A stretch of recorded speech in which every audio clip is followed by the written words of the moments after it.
నమస్కారం అండి. మహాభారతంలో నేడు 44వ అధ్యాయము, అంశము మత్స్య ప్రతిఘటన. వినిపిస్తున్నది మీ విజయభాస్కర్. కీచకుని హత్య గురించి తెలిసిన తరువాత విరటు ప్రజలకు ద్రౌపది అంటే భయం ఏర్పడింది. ఆమె అందరి హృదయాలు ఆకర్షించే అందమైనది. అయితే ఆమె ఎంత అందమైనదో అంత ప్రమాదకరమైనదని, గంధర్వులు ఆమెను రక్షిస్తారని, ఆమె వల్ల పట్టణ ప్రజలకు, రాజబంధువులకు అపాయం వస్తుందని, కనుక ఆమెను పట్టణం నుంచి వెళ్ళగొట్టాలని కొంతమంది ప్రజలు సుధీష్ణ వద్దకు వెళ్ళి కోరారు. అప్పుడు సుధీష్ణ, నీవు నిస్సంశయంగా పవిత్రమైన దానివి, దయ ఉంచి మా పట్టణం నుంచి వెళ్ళిపో, నీ వల్ల నాకు చాలా నష్టం జరిగింది అన్నది ద్రౌపదితో. ఇది జరిగే సమయానికి వారి అజ్ఞాతవాస కాలం కేవలం 1 నెల మాత్రమే ఉంది. ద్రౌపది సుధీష్ణను వేడుకుంది. మరో నెల మాత్రమే తనను పనిలో ఉంచాలని కోరింది. ఆ నెల పూర్తయితే గంధర్వులైన తన భర్తలు వారి కార్యాలు పూర్తి చేసుకుని తనను తీసుకెళ్తారని బతిమలాడుకుంది. అయితే గంధర్వులకు కోపం తెప్పిస్తే ప్రమాదం వస్తుందని ద్రౌపది కోరికను నిరాకరించడానికి సుధీష్ణ భయపడింది. 13వ సంవత్సరం ప్రారంభం నుంచి దుర్యోధనుడు ద్వారా పంపిన వేగులు అజ్ఞాతవాసంలో ఉన్న పాండవులను కనిపెట్టడానికి వెతుకుతూనే ఉన్నారు. వీరు కొన్ని నెలల పాటు తిరిగి వచ్చి తమకు పాండవుల గురించి ఏమీ తెలియలేదని, బహుశా దుర్భర దారిద్ర్యంతో కృషించి చనిపోయి ఉంటారని దుర్యోధనుడికి తెలిపారు. కీచకుణ్ణి చంపగలవారు ప్రపంచంలో 2 ఉన్నారు, అందులో భీముడొకడు. దీనివల్ల వారికి అనుమానం కలిగి కీచకుణ్ణి చంపగల బలశాలి అయిన గంధర్వుడు భీముడే అనుకున్నారు. ఏ స్త్రీ విషయమై గొడవ జరిగిందో ఆమె ద్రౌపది కావచ్చని దుర్యోధనుడు తలిచాడు. నిండు సభలో అతడి అనుమానాలను చెప్పాడు. పాండవులు విరాట పట్టణంలో ఉన్నారని నా అనుమానం. ఆ విరాట రాజు మనతో సఖ్యతగా ఉండటానికి ఇష్టపడని గర్విష్ఠి రాజుల్లో ఒకడు.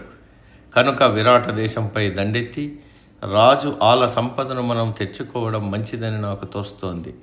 పాండవులు నిజంగా అక్కడుంటే మనపైకి యుద్ధానికి వస్తారు. ఆ విధంగా మనం పాండవులను తేలిగ్గా గుర్తించవచ్చు. అలా గుర్తిస్తే పాండవులను మరో 12 ఏళ్ల పాటు అరణ్యవాసం చేయించవచ్చు. విరాటుని రాజ్యంలో పాండవులు లేకపోతే మనకు పోయేదేమీ లేదు. త్రిగర్తరాజు సుశర్మ దీనికి సమ్మతించాడు అన్నాడు దుర్యోధనుడు.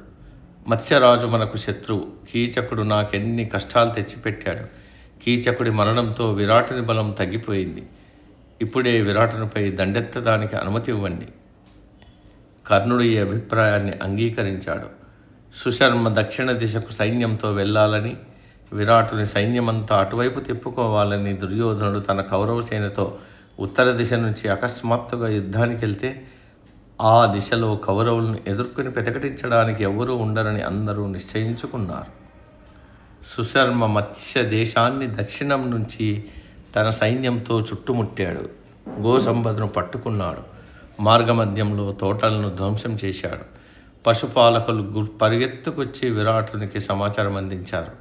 ఖిన్నుడైన విరాటుడు, ఈ సమయంలో కీచకుడుంటే ఎంత బాగుండు, ఒక్క క్షణంలో ఈ సుశర్మ సైన్యాన్ని తుత్తినీయులు చేసేవాడనుకున్నాడు. విరాటుని కొలువులో యుధిష్ఠిరుడు కంకుబట్టు అనే పేరుతో కొనసాగుతున్నాడు. విరాటుడు కంకుబట్టుతో శత్రువుల ఆక్రమణ గురించి చెప్పాడు. దానికి కంకుబట్టు, ఓ రాజా, నీవు ఆందోళన చెందవద్దు. నేను సన్యాసినైనా యుద్ధ నైపుణ్యం కలవాడినే. నేను కవచం ధరించి రథంపై వెళ్ళి శత్రువులను రూపుమాపుతాను.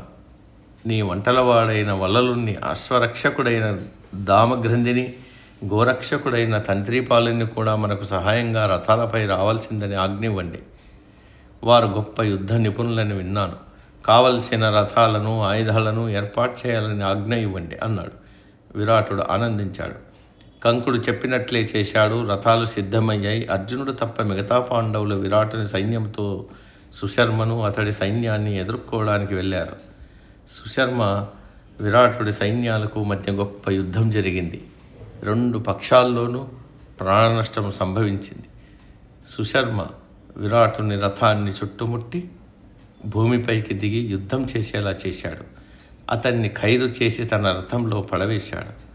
విరాటుని బంధించిన వెంటనే విరాటుని సైన్యమంతా ధైర్యం కోల్పోయి అన్ని దిక్కులకు పలాయనం చిత్తగించడం ప్రారంభించింది. దీనితో ధర్మరాజు భీముణ్ణి రంగంలోకి దించి సుశర్మని ఎదిరించి మత్స్యరాజు సైన్యాన్ని కూడదీయాలని చెప్పారు. ఈ మాటలు విన్న భీముడు ఒక చెట్టును పెరకబోగా ధర్మరాజు వారించాడు. ఈ ఉపాయాలు వద్దు, సింహనాదం వద్దు, అలా చేస్తే నీవు భీముడివని తెలుసుకుంటారు. ఇతరుల్లాగా నీవు రథంపై నుంచి బాణాలతో యుద్ధం చేయి. భీముడు ఆ విధంగానే చేశాడు. శత్రువులను ఎదుర్కొన్నాడు. విరాటుడిని విడిపించి సుశర్మను బంధించాడు. చెదిరిపోయిన మత్స్య సైన్యాన్ని కొత్త వ్యూహంతో నిర్మించాడు. ఆ సైన్యంతో సుశర్మ సైన్యాన్ని ఓడించాడు. సుశర్మ ఓటమి వార్త తెలిసిన వెంటనే ప్రజలు ఆనందోత్సాహాలు వ్యక్తం చేశారు. పట్టణాన్ని అలంకరించి విజయంతో వచ్చే విరాటరాజును గౌరవ ప్రపత్తులతో ఎదురేగి పట్టణానికి తీసుకురావడానికి సిద్ధమయ్యారు. ఈ సన్నాహాల్లో ఉండగా ఉత్తర దిశ నుంచి దుర్యోధనుడి సైన్యం దేశంపై పడింది. గోశాలలను పాడు చేసి ఆవులను బెదరగొడుతూ పట్టణానికి దగ్గరగా వస్తున్నారు. కౌరవ సేనంతా కదిలి వచ్చి లెక్కకు మిక్కిలి ఆలమందలను చుట్టుముట్టారు.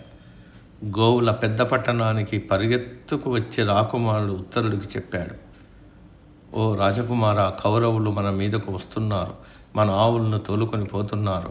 విరాట మహారాజు గారు దక్షిణ దిశలో యుద్ధానికి వెళ్ళారు. మమ్మల్ని రక్షించడానికి ఎవరూ లేనందువల్ల చాలా భయంగా ఉంది. మీరు రాజపుత్రులు కనుక మమ్మల్ని మీరే రక్షించగలరని ఆశిస్తున్నాను. దయచేసి వెంటనే వచ్చి మన ఆవు మందలను రక్షించి మన కుటుంబ గౌరవం నిలబెట్టండి అన్నాడు గోవుల పెద్ద.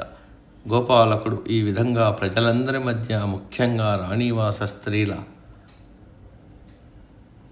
మధ్య ఉత్తరుడికి మొరపెట్టుకున్నారు. దీంతో ఉత్తరుడు ప్రతాపం ఉట్టిపడేలా గర్వంగా, నా రథాన్ని నడపడానికి ఎవరైనా దొరికితే నేనొక్కడిని ఆవులను మందలించుకొచ్చే వాణ్ణి. నా బాహుబల శక్తి ఈ సమయంలోనే చూడాలి. అప్పుడు కానీ ప్రజలు నాకు, అర్జునుడికి బలప్రతాపంలో హెచ్చుతగ్గులేమీ లేవని అనుకుంటారు. ఉత్తరుడు ఈ మాటలు చెప్పేటప్పుడు లోపలున్న ద్రౌపది విన్నది. ఉత్తర కుమారుడి మాటలకు తనలో తానే నవ్వుకుంది. ద్రౌపది వెంటనే రాజకుమార్తె అయిన ఉత్తర కుమార్తె వద్దకెళ్ళి, ఓ రాజకుమారి, దేశానికి గొప్ప విపత్తు సంభవించింది. కౌరవ సైన్యం మన పట్టణంపై దండెత్తడానికి ఉత్తర దిశ నుంచి వస్తుంది. చుట్టుపక్కల ఉన్న మన గోశాలలోని గోవులను పట్టుకున్నారని ఇప్పుడే మన గోపాలుడు ఉత్తర రాకుమారుడితో మొరపెట్టుకోవడం విన్నాను. ఉత్తర రాకుమారుడికి కౌరవులతో యుద్ధం చేయాలనుంది కానీ అతడికి రథసారథి లేడట. జయించి కీర్తి సంపాదించడానికి రథసారథి లేకపోవడమే కారణమైతే బృహన్నల అర్జునుడి వద్ద రథసారథిగా ఉన్నాడు. పాండవ మహిషి ద్రౌపది వద్ద నేను ఉన్నప్పుడు ఈ విషయం తెలుసుకున్నాను. బృహన్నల అర్జునుడి వద్ద విలువ విద్య నేర్చుకున్నాడని కూడా విన్నాను. నీవు వెంటనే వెళ్ళి బృహన్నల వద్దకు వెళ్ళి ఉత్తర రాకుమారుడికి రథం నడపాలని ఆజ్ఞ ఇవ్వు అని సైరంధ్రి ఉత్తర కుమార్తెకు చెప్పింది. దీంతో ఉత్తర రాకుమార్తె తన అన్న వద్దకు పరిగెత్తుకుని వెళ్ళింది. బృహన్నల గొప్ప రథసారథని, పాండవ వీరుడైన అర్జునుడికి సారథ్యం చేశాడని సైరంధ్రి చెప్తోంది. ఆమె పాండవుల అంతఃపురంలో సేవకురాలుగా ఉన్నప్పుడు ఈ సంగతి తెలుసుకుందట. బృహన్నలను తీసుకుని నీవు యుద్ధరంగానికి వెళ్ళి దేశానికి కీర్తి సంపాదించుకుని రా అన్నది ఉత్తర రాకుమార్తె. దీనికి ఉత్తరుడు అంగీకరించాడు. వెంటనే రాకుమారి నాట్యశాలకు పరుగున వెళ్ళి బృహన్నలతో, కౌరవులు మా గోసంపదను తోలుకొని పోతున్నారు. విరాటరాజు లేని సమయంలో ఆ దుర్మార్గులు వచ్చారు. నీవు అర్జునుడి రథం నడిపావని, యుద్ధంలో కూడా నేర్పరివని సైరంధ్రి చెప్పింది. వెళ్ళి మా అన్న అయిన రాకుమారుడికి రథసారథ్యం చేయి, భయపడకు, రాకుమారుడు నిన్ను తప్పక రక్షిస్తాడని అడిగింది. బృహన్నల తనకొచ్చిన నవ్వును ఆపుకున్నాడు. సిగ్గును అభినయిస్తూ రథసారథ్యానికి అంగీకరించాడు. అక్కడున్న స్త్రీలంతా బృహన్నల భయాన్ని చూసి నవ్వారు. భయం చెందాల్సిన పని లేదని, ఉత్తరుడు ఎల్లవేళలా కాపాడుతాడని అన్నారు. దీంతో బృహన్నల తనలో తనే నవ్వుకున్నాడు. చివరికి అశ్వశాలకు వెళ్ళి అశ్వాలను తీసుకొచ్చి రథానికి కట్టాడు.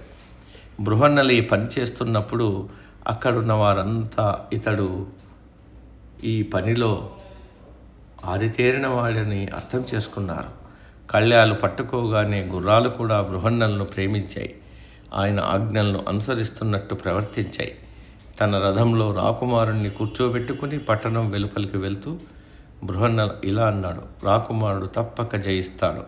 రంగురంగులు నగిశీలు గల శత్రువుల తలపాగాలను తీసుకుని విజయ సూచికగా వాటిని మీ అందరికీ బహుమతిగా ఇస్తాం. సమాప్తం. సర్వే జన సుఖినో భవంతు.